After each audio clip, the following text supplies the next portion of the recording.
Dear students, आज के lecture में हम लोग पढ़ेंगे important features of solid catalyst, ठोस उत्प्रेरकों की महत्वपूर्ण विशेषताएं। तो इसमें दो चीज़ें हम लोगों को पढ़नी है, पहला एक्टिविटी और दूसरा सेलेक्टिविटी यानी सक्रियता, और दूसरा जो है वर्णनात्मकता। तो हम इसको 1 बाय 1 पढ़ते हैं, एक एक करके इनको जो है हम लोग पढ़ते हैं। एक्टिविटी या सक्रियता। तो यहाँ एक्टिविटी की मीनिंग क्या होगी? एक्टिविटी का मतलब हुआ यहाँ पे कि किसी भी कैटेलिस्ट की एबिलिटी यानी उत्प्रेरक की क्षमता, किस सेंस में? टू एक्सेलरेट केमिकल रिएक्शन, यानी इसको हम इन जनरल लिख सकते हैं कि activity is the ability of a catalyst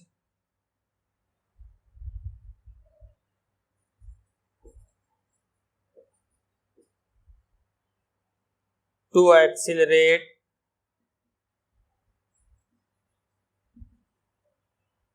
chemical reactions।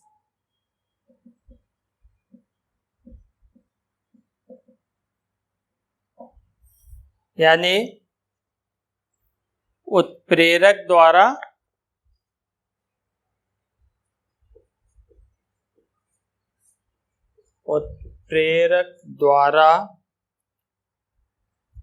अभिक्रिया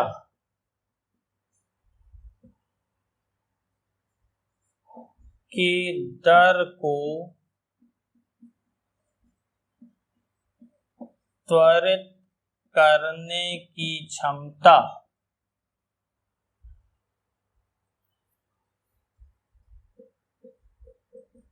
को उसकी सक्रियता कहते हैं। बहुत से ऐसे रिएक्शंस हैं जिसमें ये पाया गया कि अगर किसी कैटेलिस्ट से हम रिएक्शन को कैटेलाइज करते हैं तो उसकी रेट जो होती है वो 10 to the power 10 times 10 raised to the power 10 times जो है वो फास्ट हो जाती है। बहुत सी ऐसे रिएक्शंस हैं जिनमें ये बहुत सी अभिक्रियाएं ऐसी हैं जिनमें ये पाया गया कि अगर उसमें हम उत्प्रेरक मिला देते हैं तो उसमें अभिक्रिया की दर 10 की घात 10 गुना तक बढ़ जाती है। जैसे फॉर एग्जाम्पल H2 + O2, इससे दोनों गैसियस फेज में इसमें कोई रिएक्शन नहीं होती, लेकिन अगर यही रिएक्शन प्लैटिनम कैटेलिस्ट की प्रेजेंस में कराई जाए हीट करके तो वाटर फॉर्मेशन होता है। तो यहाँ पर प्लैटिनम क्या करता है? एक तरह से ऑक्सीजन और हाइड्रोजन की रिएक्शन को एक्टिवेट करता है, एक्सेलरेट करता है। जो यहाँ पे हो ही नहीं रही थी रिएक्शन, जो पॉसिबल ही नहीं थी, वो यहाँ पर इस प्लैटिनम कैटेलिस्ट की प्रेजेंस में पॉसिबल हो गई। तो यहाँ से एक्टिविटी की मीनिंग क्लियर हो गई कि एक्टिविटी कैटेलिस्ट की क्या है? एबिलिटी टू कैटेलाइज या ability to accelerate chemical reaction, किसी भी केमिकल रिएक्शन को कैटेलाइज करने या एक्सेलरेट करने की जो कैपेसिटी होती है वही उसकी एक्टिविटी कहलाती है। अब यहाँ पे कुछ चीज और ध्यान रखिए, क्या कि एक्टिविटी ऑफ कैटलिस्ट ये जो है किस पे डिपेंड करती है? डिपेंड्स ऑन स्ट्रेंथ ऑफ केमिजॉर्प्शन, यानी उत्प्रेरक की सक्रियता जो होगी वो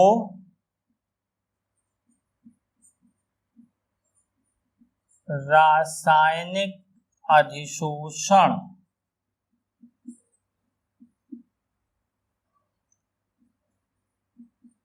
की प्रबलता पर निर्भर करती है।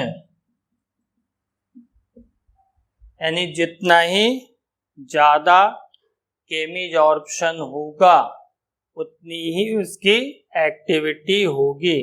यानी कहने का मतलब कि जो है एक्टिव होने के लिए जो है रिएक्टेंट के मॉलिक्यूल क्या हो, वो कैटलिस्ट की सरफेस पे एडजॉर्ब हो। और कैसे एडजॉर्ब हो? मतलब रीजनेबली स्ट्रांगली वो उत्प्रेरक की सतह पर जो है पर्याप्त प्रबलता से अधिशोषित हो, लेकिन इतने भी स्ट्रांग ना हो कि वो फिर सरफेस से हट ना पाए। मतलब इतने भी प्रबल नहीं होने चाहिए कि वो जो है उनका सरफेस से रिमूवल जो है वो डिफिकल्ट हो जाए और अदर रिएक्टेंट मॉलिक्यूल उस पर एडजॉर्ब ही ना हो पाए और आगे रिएक्शन ना होने पाए। तो इसमें जो है इसका जो एडजॉर्प्शन होना चाहिए वो कैसा होना चाहिए? सफिशिएंट अमाउंट में होना चाहिए, यानी ये स्ट्रांगली जो है वो और रीजनेबली कैटलिस्ट की सरफेस पे एडजॉर्ब हो, लेकिन they must not get absorbed so strongly that they are immobilized and other reactant are left with no space on the catalyst surface। यानी कहने का मतलब किसी अभिक्रिया को जो है सक्रिय करने के लिए अभिकारक के अणु जो है वो अधिशोषक की सतह पर अधिशोषित हों पर्याप्त मात्रा में, लेकिन वो इतने प्रबलता से भी अधिशोषित नहीं होने चाहिए कि वे गतिहीन हो जाएं, इमोबाइल हो जाएं, वो गतिहीन हो जाएं और जो अन्य अभिकारक हैं उनके लिए सतह पर कोई रिक्त स्थान ना बचे। इमोबाइल हो जाएं, गतिहीन हो जाएं, इसका मतलब कि वो सतह छोड़ करके ना जा पाए तो और अन्य उत्प्रेरक अन्य अभिकारक अणुओं के लिए उस पर जगह ना पाई जाए। तो इस तरह से ये पाया गया है कि जो कैटलिस्ट हैं उनकी जो एक्टिविटी होती है वो पीरियोडिक टेबल में ग्रुप 5 से 11 तक के एलिमेंट की मैक्सिमम होती है, खास तौर पर फॉर हाइड्रोजनेशन, हाइड्रोजनीकरण के लिए। जैसे एक यहाँ पे ऑक्सीजन का ये हाइड्रोजनेशन जो है आपको बताया गया, हाइड्रोजनीकरण की अभिक्रिया है। अन्य भी हाइड्रोजनीकरण की अभिक्रियाएं होती हैं, हाइड्रोजनेशन की रिएक्शन होती हैं हाइड्रोकार्बन में, एल्कीन और एल्काइन में, उसमें आप निकेल, प्लेटिनम, पैलेडियम ये यूज करते हैं। तो ग्रुप 5 से 11 तक जो है ये इनकी एक्टिविटी जो है वो इंक्रीज करती है, और जिसमें से भी जो है ग्रुप 7 और ग्रुप 9 वर्ग 7 और वर्ग 9 के जो एलिमेंट हैं वो सबसे अधिक मैक्सिमम एक्टिविटी शो करते हैं। तो एक्टिविटी क्लियर हो गई। एक्सीलरेट करने की कैपेसिटी, एक्सीलरेट तभी करेगा जब रिएक्टेंट के मॉलिक्यूल जो है उसकी सरफेस पे एडजॉर्ब होंगे, और ये बहुत स्ट्रांगली एडजॉर्ब नहीं होने चाहिए कि वो इमोबाइल हो जाए, यानी सरफेस को छोड़ के ना हट पाए, और इसके कारण जो है एक्टिविटी होगी। जैसे फॉर एग्जांपल हाइड्रोजनेशन के लिए जो है पीरियोडिक टेबल में ग्रुप 5 से 11 तक जो है इनकी एक्टिविटी सक्रियता बढ़ती है, और सबसे अधिक ग्रुप 7 और ग्रुप 9 के एलिमेंट की एक्टिविटी सबसे अधिक होती है। अब इसमें दूसरी चीज सेलेक्टिविटी।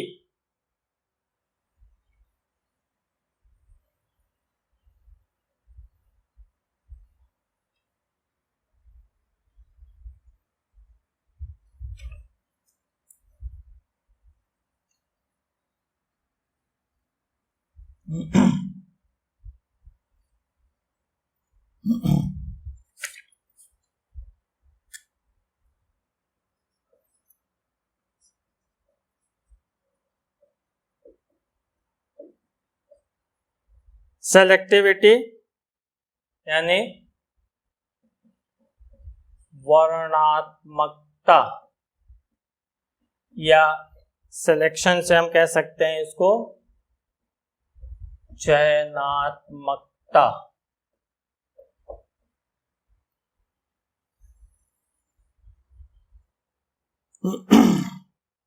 तो यहां सेलेक्टिविटी का मतलब क्या हुआ?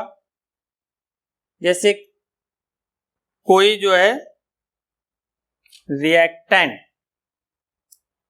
आइडेंटिकल रिएक्टेंट जो है वो डिफरेंट कैटलिस्ट की प्रेजेंस में डिफरेंट प्रोडक्ट बनाते हैं।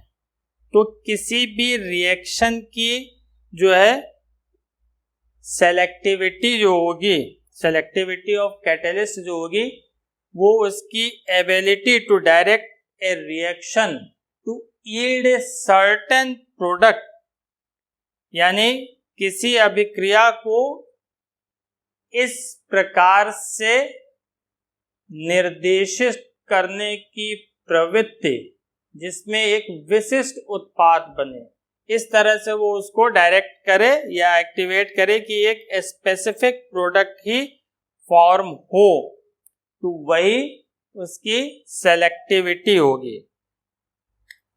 तो यहां से हम सेलेक्टिविटी को कह सकते हैं कि selectivity of a catalyst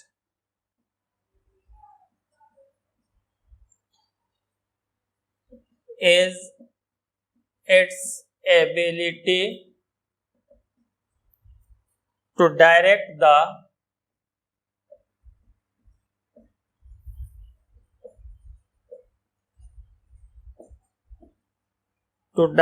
the reaction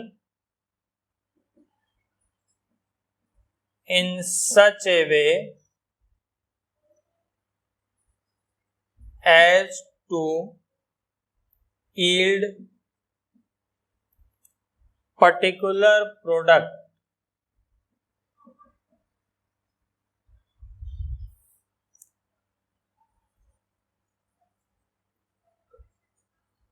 या इसको हिंदी में लिखेंगे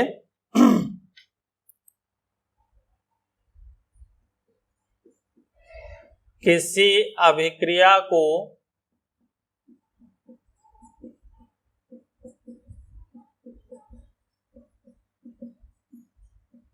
इस प्रकार निर्देशित करने की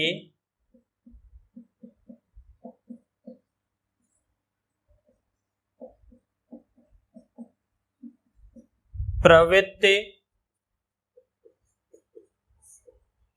जिसमें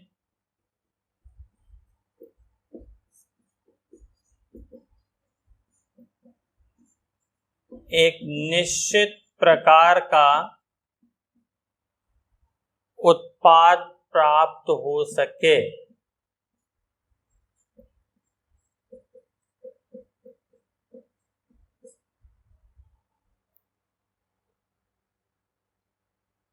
जिसमें एक निश्चित प्रकार का उत्पाद प्राप्त हो सके उसे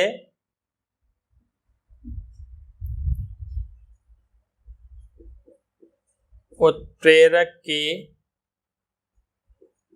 वर्णनात्मकता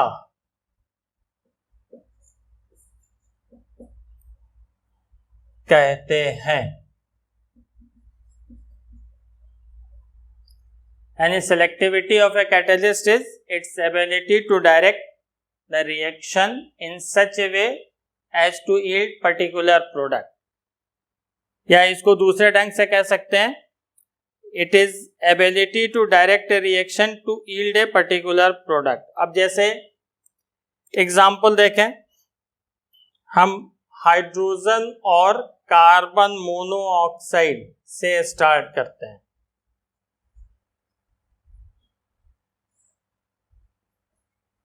कोई रिएक्शन हाइड्रोजन और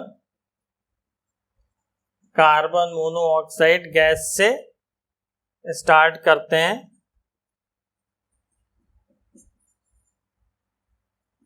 और डिफरेंट कैटलिस्ट लेते हैं। जैसे फर्स्ट केस में जो है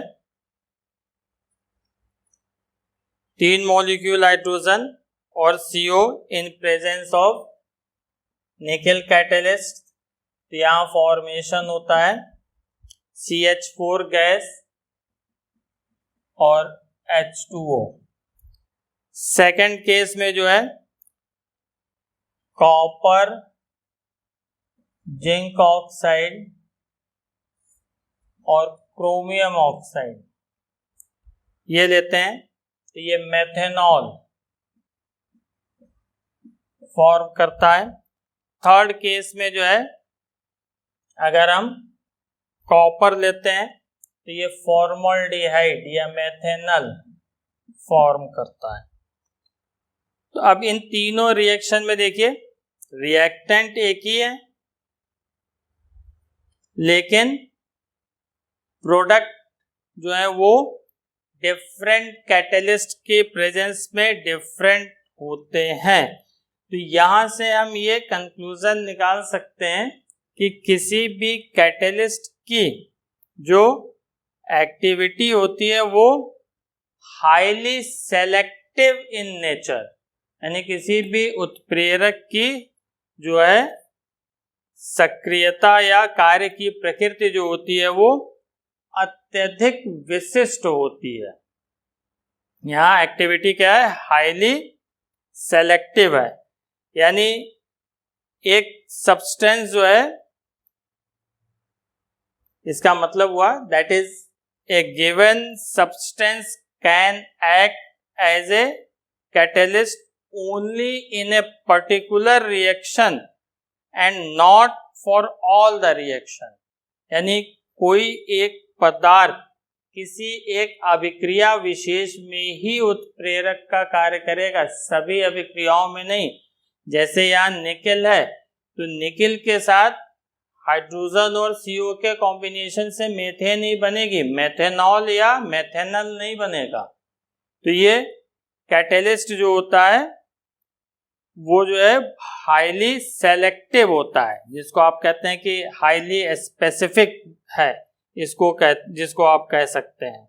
यानी उत्प्रेरक की प्रकृति जो होती है वो अत्यधिक विशिष्ट होती है, और एक जो सब्सटेंस है किसी एक रिएक्शन में अगर वो कैटलिस्ट का वर्क कर रहा है तो वो अदर रिएक्शन को कोई जरूरी नहीं है कि कैटेलाइज करे और सेम प्रोडक्ट मिले। अदर रिएक्शन को कैटेलाइज कर सकता है, प्रोडक्ट डिफरेंट होंगे। तो सेलेक्टिविटी आप लोगों को क्लियर हो गई होगी।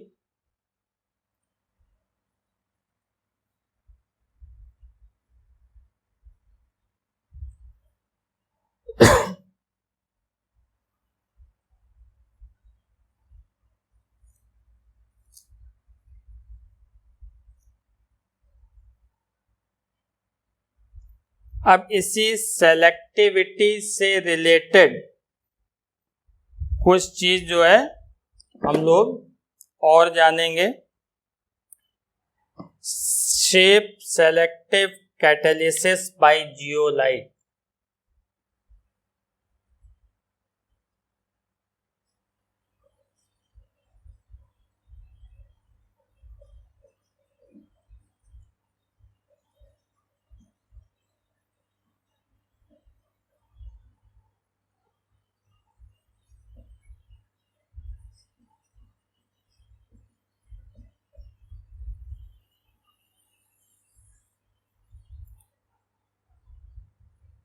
यानी जियोलाइट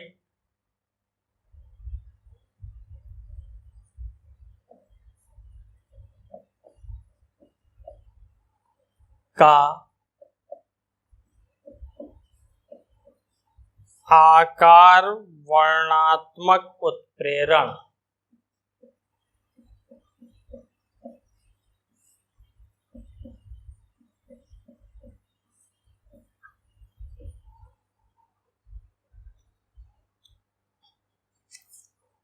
तो ये क्या होता है, बहुत सी कैटेलिटिक रिएक्शन ऐसी हैं, बहुत सी जो है उत्प्रेरण की जो अभिक्रियाएं हैं वो ऐसी हैं जो डिपेंड करती हैं pore structure of catalyst and size of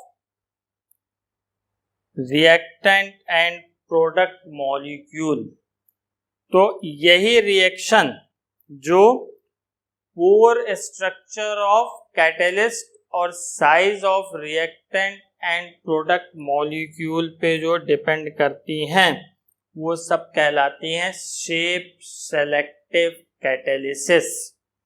यानी बहुत सी जो अभिक्रियाएं हैं जो उत्प्रेरक की पोर्स यानी रंध्र संरचना और अभिकारक और उत्पाद के अणुओं के आकार पर निर्भर करती हैं, उन्हीं अभिक्रियाओं को हम आकार वर्णात्मक उत्प्रेरण कहते हैं। तो इसको लिख सकते हैं the catalytic reaction that depends upon the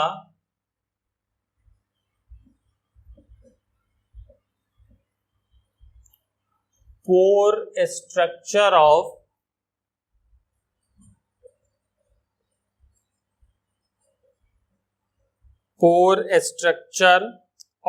the catalyst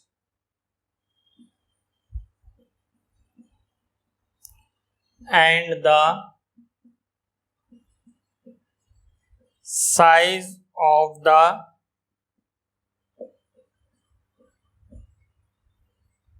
reactant and product molecules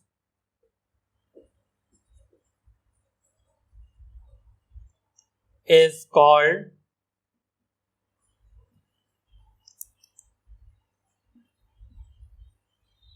shape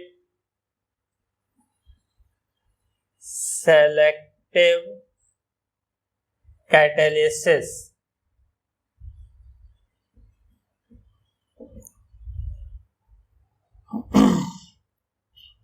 यानी वे उत्प्रेरण या वे उत्प्रेरकी, कैटालिटिक है तो हिंदी होगी उत्प्रेरकी, वे उत्प्रेरकी अभिक्रियाएं जो उत्प्रेरक की रंध्र संरचना यानी पोर्स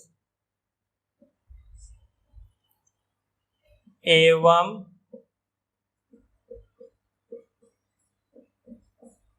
अभिकारक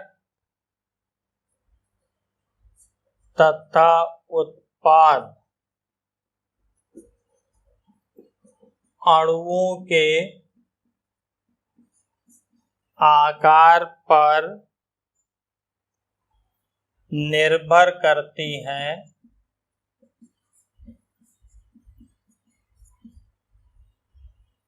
आकार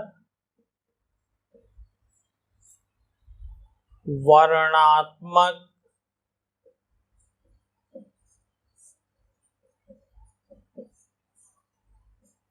उत्प्रेरण कहलाती हैं।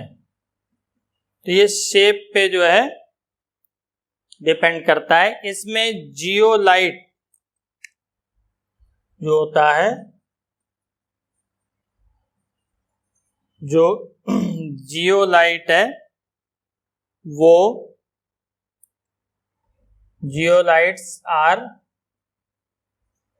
Good shape selective catalyst.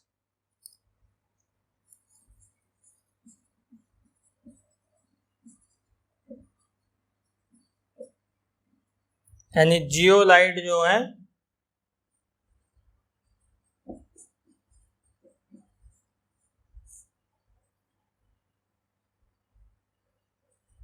अच्छे आकार वर्णात्मक उत्प्रेरक हैं। तो ऐसा क्यों है? ये इसका रीजन क्या है? इसका रीजन इसके शेप के कारण, आकार वर्णात्मक या शेप सेलेक्टिव है। तो इसकी जो शेप होती है वो जो होती है वो हनी कॉम्ब लाइक होती है। जो शेप ऑफ जियोलाइट्स हैं ये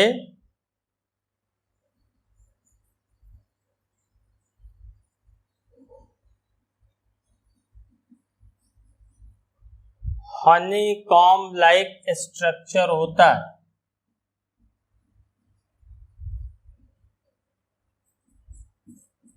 यानी जियोलाइट का जो आकार या आकृति कह सकते हैं या संरचना कह सकते हैं, जियोलाइट की संरचना जो होती है वो मधुमक्खी के छत्ते के समान या मधु छत्ते के समान होती है।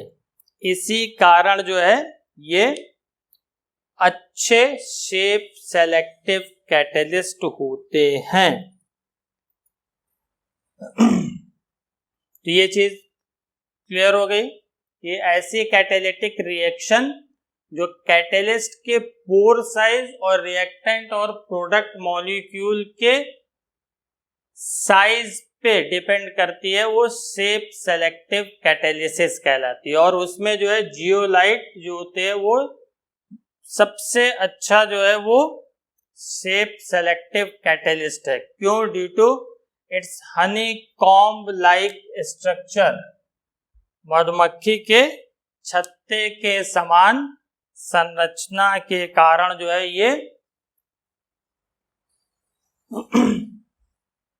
बहुत अच्छा शेप सेलेक्टिव कैटलिस्ट होता है। तो अब जियोलाइट क्या होते हैं? ये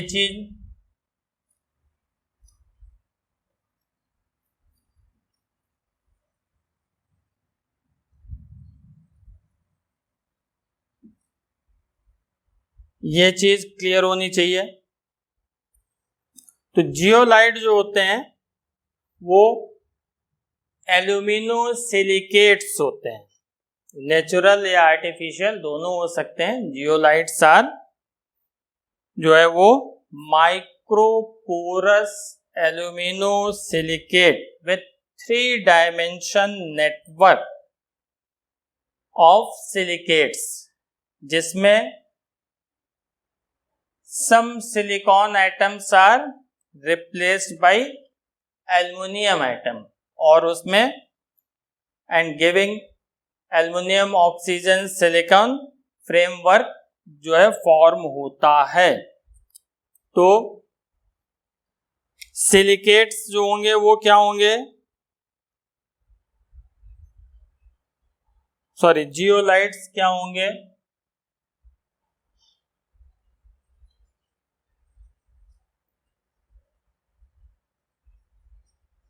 zeolites are microporous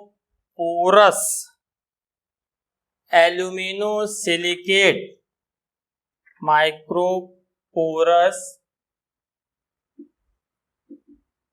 aluminosilicates with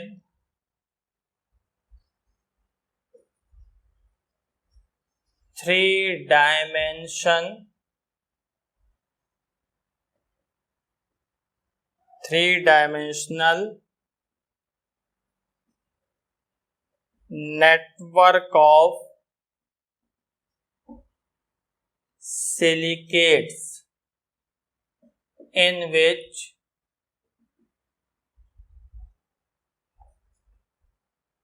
some silicon atoms are replaced by aluminum atoms, giving aluminum oxygen silicon framework. यानी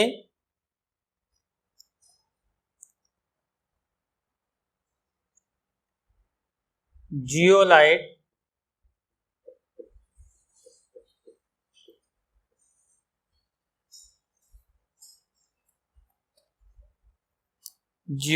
जो है वो सिलिकेट्स के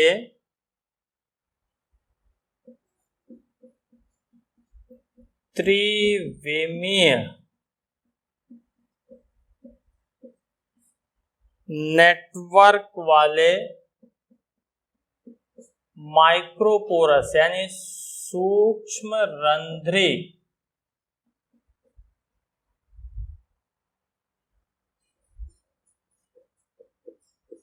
एल्यूमिनोसिलिकेट होते हैं, जिसमें कुछ सिलिकॉन परमाणु एल्युमिनियम के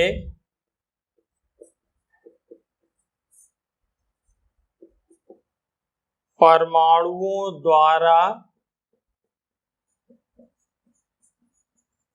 प्रतिस्थापित होकर Al aluminium oxygen silicon framework यानी ढांचा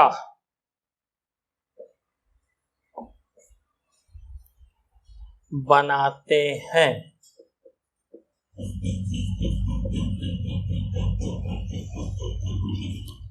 तो इसमें जो जियोलाइट में जो है, जो जियोलाइट पर जो रिएक्शन होती है वो रिएक्टेंट और प्रोडक्ट के शेप और साइज के साथ साथ जो है वो जियोलाइट में जो पोर्स और कैविटीज होती हैं उस पे डिपेंड करती हैं। यानी जो जियोलाइट की प्रेजेंस में रिएक्शन होगी वो रिएक्शन किस पे डिपेंड करेगी, रिएक्शन डिपेंड करेगी पहली चीज size of reactant and product, यानी अभिकारक तथा उत्पाद अणु के आकार पर। और दूसरा फैक्टर जो जियोलाइट की जो रिएक्शन होती है वो किस पे डिपेंड करेगी? Pores and cavities.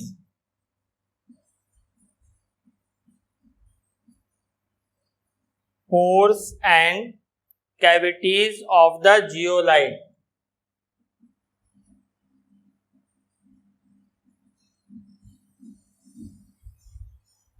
यानी सेकंड होगा जियोलाइट के सरंध्रों एवं कैविटीज को कहते हैं कोटर, कोटरों पर। तो जियोलाइट में जो रिएक्शन होती है, जियोलाइट में जो अभिक्रियाएं होती हैं वो रिएक्टेंट और प्रोडक्ट मॉलिक्यूल के साथ साथ पोर्स और कैविटी ऑफ जियोलाइट भी डिपेंड करती है। और ये जियोलाइट जो है नेचर में भी पाए जाते हैं और सेलेक्टिविटी के लिए, वर्णनात्मकता के लिए सिंथेसाइज भी किए जाते हैं।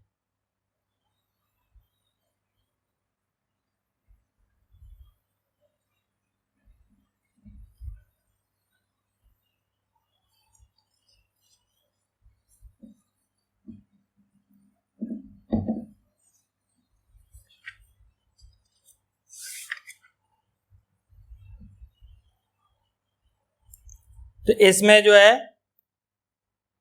ये पेट्रोकेमिकल इंडस्ट्री में जो है इसका बहुत ही व्यापक यूज होता है। जियोलाइट जो होते हैं वो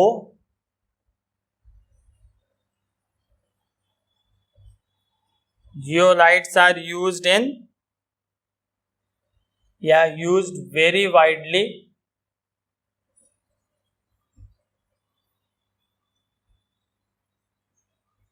as a catalyst in petrochemical industry। Zeolite का जो है हम पेट्रोकेमिकल उद्योग में जो है या पेट्रो रसायन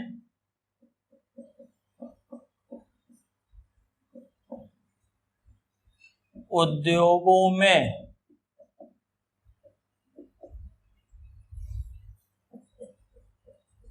जियोलाइट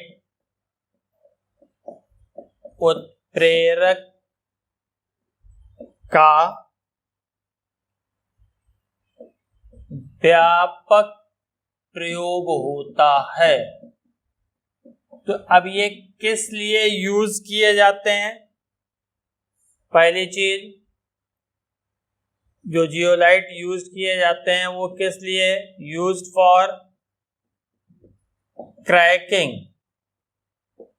भंजन के लिए और समावयवीकरण, आइसोमेराइजेशन।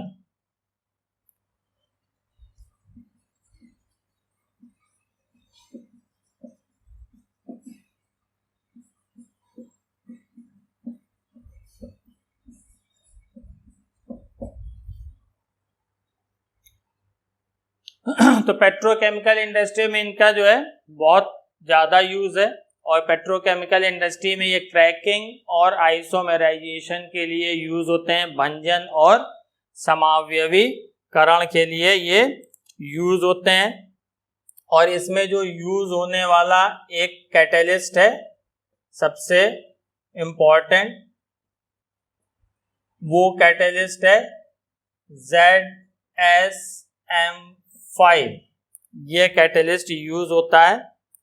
ये कैटलिस्ट जो होता है, ये उत्प्रेरक जो होता है वो अल्कोहल को सीधे जो है वो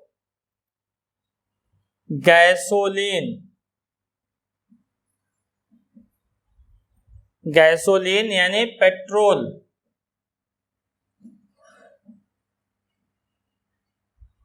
में कन्वर्ट करता है। और रिएक्शन कौन सी होती है? ये इसमें डिहाइड्रेशन की रिएक्शन होती है, निर्जलीकरण की अभिक्रिया होती है। तो पेट्रो रसायन उद्योग में, पेट्रोकेमिकल इंडस्ट्री में जो है सबसे ज्यादा यूज होने वाला कैटेलिस्ट ZSM5 है। ठीक, ये जो है यूज होता है क्रैकिंग और आइसोमेराइजेशन के लिए, भंजन और समावयवीकरण के लिए। ये अल्कोहल को डिहाइड्रेशन के द्वारा सीधे गैसोलीन या पेट्रोल में कन्वर्ट करता है, यानी अल्कोहल को जो है निर्जलीकृत करके पेट्रोल में परिवर्तित करता है। और ये जो आपके गैसोलीन होती है वो आप जानते हैं पेट्रोल क्या है, हाइड्रोकार्बन का मिक्सचर है। तो ये हाइड्रोकार्बन के मिक्सचर में कन्वर्ट होता है। तो इसमें जो आपका ZSM5 है, इसका जो फुल फॉर्म है, जो पूरा नाम है, वो जियोलाइट सोकोनी मोबिल 5 कहते हैं। और इसका जो व्यापारिक नाम है, ट्रेड नेम जो है, व्यापारिक नाम जो है इसका, वो जो है पेंटासिल जियोलाइट है, पेंटासिल जियोलाइट। और जितने भी जियोलाइट होते हैं इनका जो जनरल फॉर्मूला होता है, जो हम लिखते हैं, वो होता है MX/N AlO2 X SiO2 Y M.H2O। यहाँ M जो है वो मेटल है, धातुएं हैं, जैसे Na+, K+ और Ca+2 लाइक मेटल है। N जो है वो वैलेंसी ऑफ मेटल कैटायन, धातु धन आयन की संयोजकता होती है।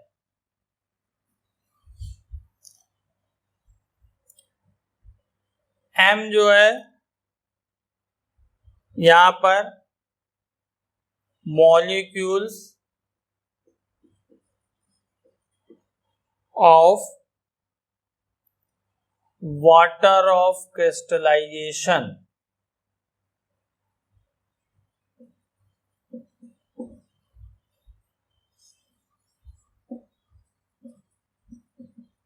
यानी M जो है वो क्रिस्टलन जल के अणु है, क्रिस्टलन जल के अणुओं की संख्या को जो है वो व्यक्त करता है। तो इसमें जो है ये अल्कोहल को ZSM5 जो है वो डिहाइड्रेशन से गैसोलीन या पेट्रोल में कन्वर्ट करता है। तो देखिए उसका कुछ एग्जाम्पल देख लीजिए।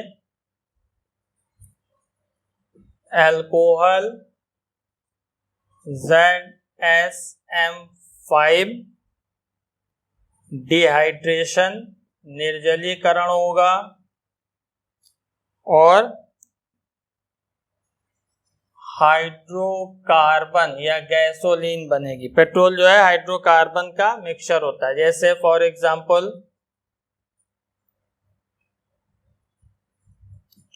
मेथेनॉल जो है वो ZSM5 की प्रेजेंस में पहले डिहाइड्रेशन से मेथॉक्सीमेथेन में कन्वर्ट होता है। ये मेथॉक्सीमेथेन फिर मेथेनॉल से रिएक्शन करके जो है साइक्लोहेक्सेन और वाटर में, तो साइक्लोहेक्सेन यहाँ हाइड्रोकार्बन है, और ये भी पॉसिबिलिटी होती है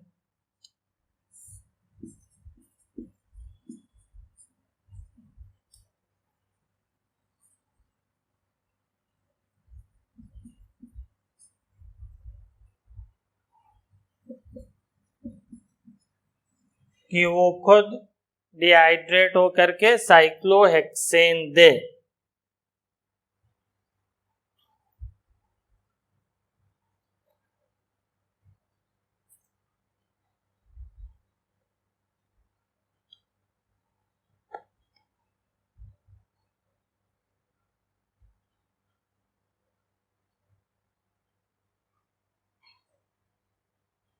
तो इतनी चीज आप लोगों को क्लियर हो गई होगी। और जियोलाइट के जो है बहुत से एग्जाम्पल्स मिल जाएंगे। एक कॉमन जियोलाइट है जो आप यूज करते हैं हार्ड वाटर को सॉफ्ट करने में, क्लास 11th की बुक में है, हाइड्रोजन में। तो इतनी चीज आप लोगों को समझ में आई होगी। Thanks for watching this video.